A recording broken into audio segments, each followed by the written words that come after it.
What's up YouTube, Kristo here, and I've got a review for you.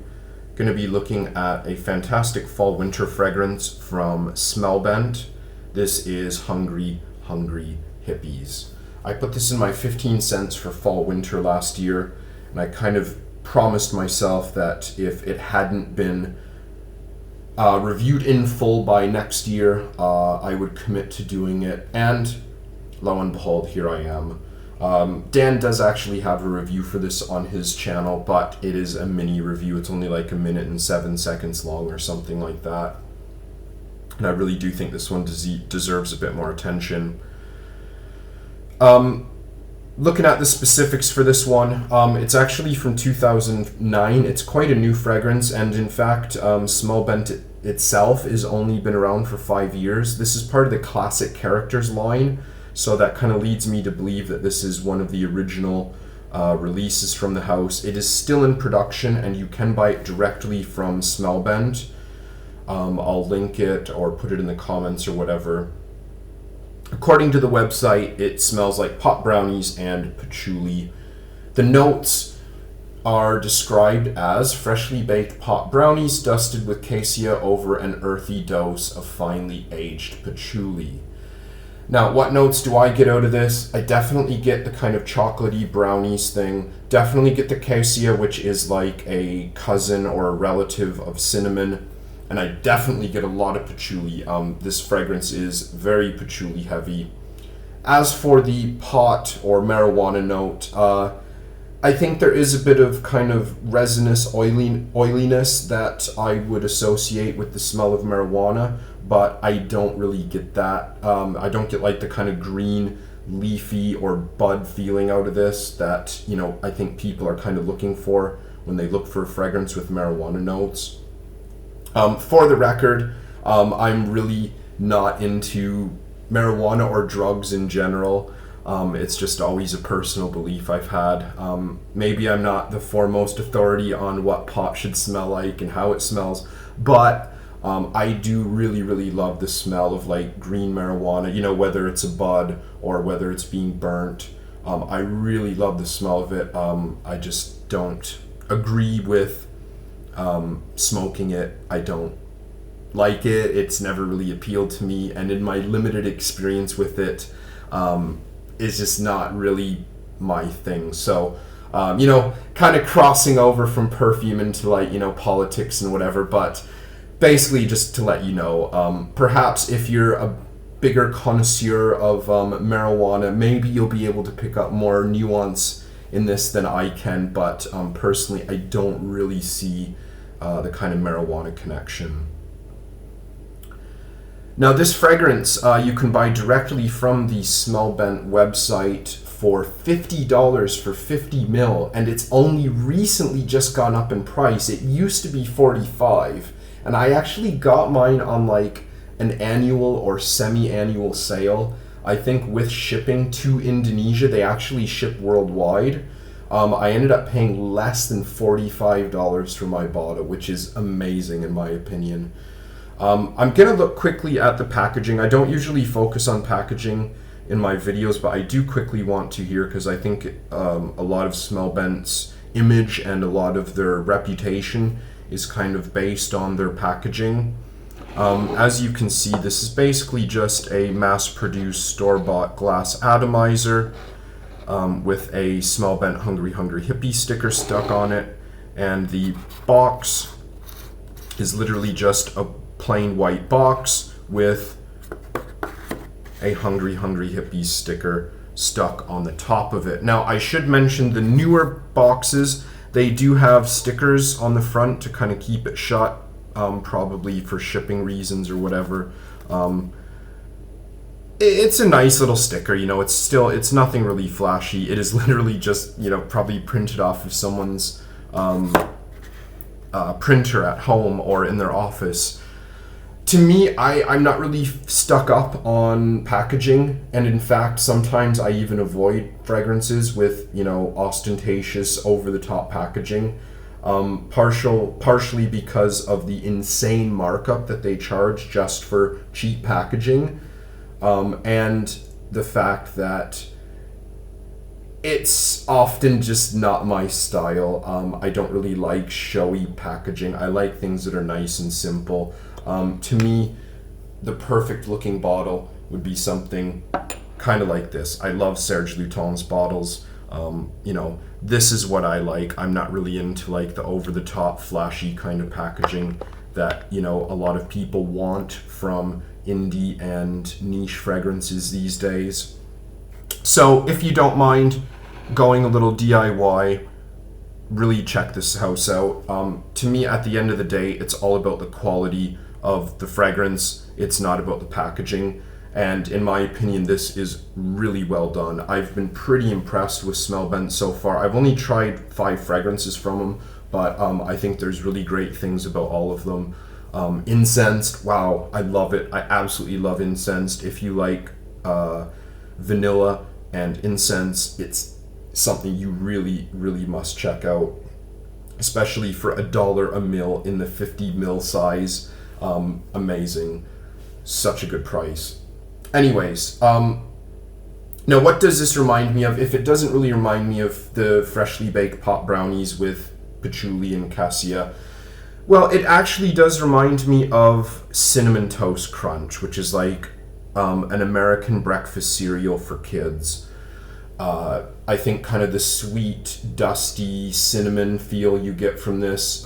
It just, every time I spray this on, especially like the kind of first hour of this fragrance, it really, really takes me back to opening up a brand new box, or, opening up the plastic bag inside and smelling the kind of dusty cinnamon you get from it. I really don't know much about the availability of Cinnamon Toast Crunch around the world. I know it's definitely available in North America, Canada, the United States, but I'm not sure about Europe. If you can get it and you want to know what this smells like, I really think that is kind of a good starting point. Imagine that, and obviously, mix in some earthiness and some patchouli and whatnot. This does actually remind me of a few other fragrances out there. Definitely I have to mention Borneo 1834 from Serge Lutens and Thierry Mugler's Amen, both of which I think are really great, especially in the dry down. I've got a bit sprayed on my arm from like 4 or 5 hours ago when I started my review. And yeah, the dry down of this reminds me so much of both Amen and Borneo 1834. Openings, though, very different. I think the opening of this is really, really different. The cassia, the kind of cinnamon feel, really, really separates it from both Amen and Borneo.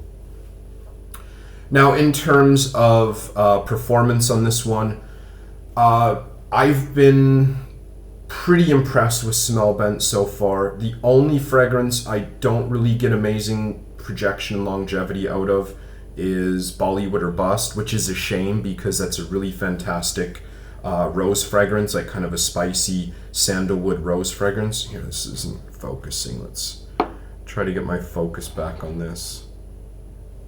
Is it gonna work? Okay. There we go. Okay. This one, yeah, definitely the same. This one's really strong, really potent. If I do 3 sprays on this, 3 sprays of this, I can smell it for like 8 hours.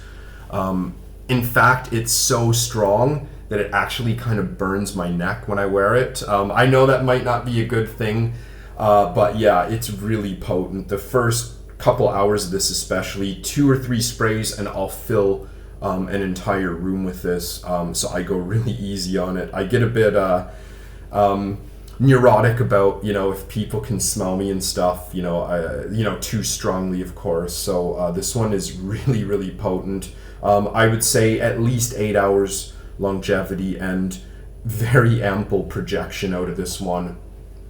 In terms of season, yeah, I've already mentioned it. This is great, great, great, great for autumn and winter. Gender and age, definitely, I think, like most Smellbents, I think it's fairly neutral in terms of gender, and I think it is definitely for a younger crowd. Definitely, it's going to appeal to younger people, kind of 30 and below, I would say. But of course, there's going to be people, I'm over 30 and I really like this. But yeah, kind of like with the sweet pot brownie association, you know, the kind of stoner hippie thing. It is going to be appealing to a younger crowd. I really can't see my dad wanting to wear something like this, you know, the name or the fragrance. But yeah, definitely this will have its fans, you know, I think from, you know, all ages, you know, young and old alike, but definitely it is something for the younger crowd.